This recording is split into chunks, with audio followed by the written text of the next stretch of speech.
Perkenalkan, nama saya Yohana Francisca Serselia Burubarus, NIM 1903011254 dari kelas Ilmu Tanah 2019.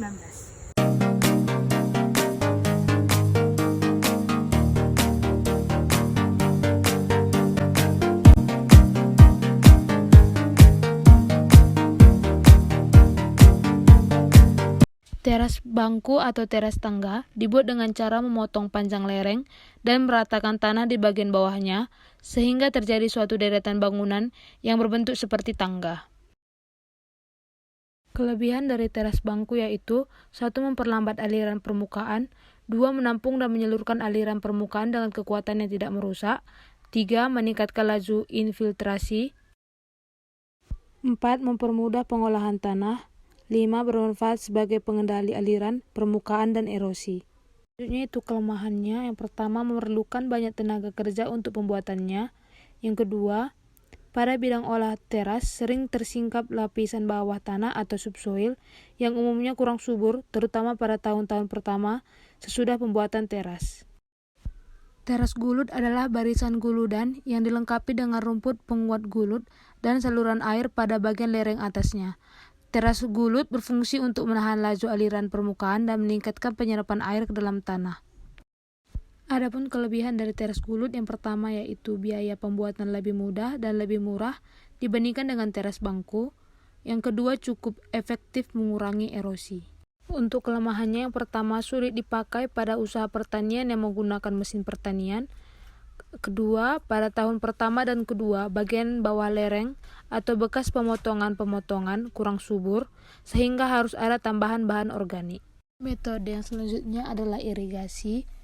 Irigasi merupakan upaya rekayasa teknis untuk penyediaan dan pengaturan air dalam menunjang proses produksi pertanian, dari sumber air ke daerah yang memerlukan, serta mendistribusikan secara teknis dan sistematis. Adapun kelebihannya, yang pertama, menambah air ke dalam tanah untuk keperluan tanaman. Yang kedua, menyediakan jaminan panen, mengurangi bahaya pembekuan. Yang ketiga, mencuci atau mengurangi kadar garam dalam tanah. Keempat, mengurangi bahaya erosi tanah. Kelima, melunakkan pembajakan dari gumpalan tanah. Untuk kelemahannya, yang pertama, kehilangan air lebih banyak. Pemeliharaan lebih sulit ketika terjadi masalah penyumbatan. Yang ketiga, tidak dapat digunakan pada daerah bergelombang.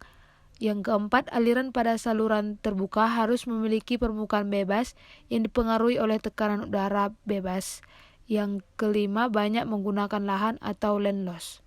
Metode berikutnya ada drainase. Drainase adalah lengkungan atau saluran air di permukaan atau di bawah tanah, baik yang terbentuk secara alami maupun dibuat manusia. Untuk kelebihan ataupun fungsinya terbagi atas dua, yaitu yang pertama single purpose, yaitu saluran yang berfungsi mengalirkan satu jenis buangan, misalnya air hujan saja atau jenis air buangan yang lainnya seperti limbah domestik, air limbah industri, dan lain-lain. Yang kedua ada multipurpose, yaitu saluran yang berfungsi mengalirkan beberapa jenis air buangan baik secara bercampur maupun bergantian. Kelemahannya yaitu masuknya air limbah yang berbahaya ke saluran drainase akan mencemari air di saluran drainase tersebut dan akan merembes ke tanah, maka tanah bisa ikut tercemar.